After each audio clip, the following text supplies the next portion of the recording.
এমন একটা রাষ্ট্র যেখানে আর কোনো দাবি দেওয়ার জন্য দাঁড়ালে আর কোনো মায়ের বুক খালি না হতে হয়।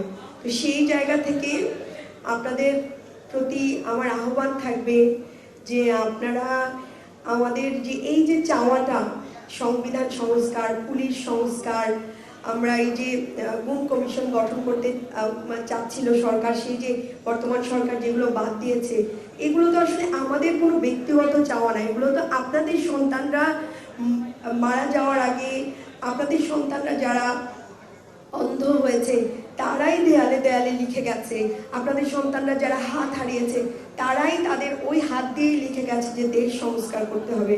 তো এই দেশ সংস্কারের এই জার্নিতে আপনারা আমাদের পাশে থাকবেন এবং আমাদের ভুল ত্রুটি থাকবে।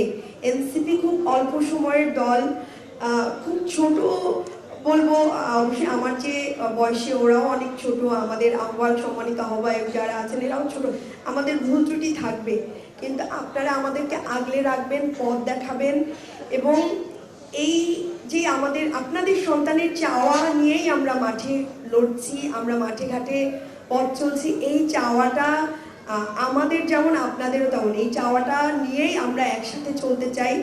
আপনারা সবাই ভালো থাকবেন, দোয়া করবেন, আপনাদের সাথে আমার আবারও দেখা হবে। সবাইকে আসসালামু আলাইকুম।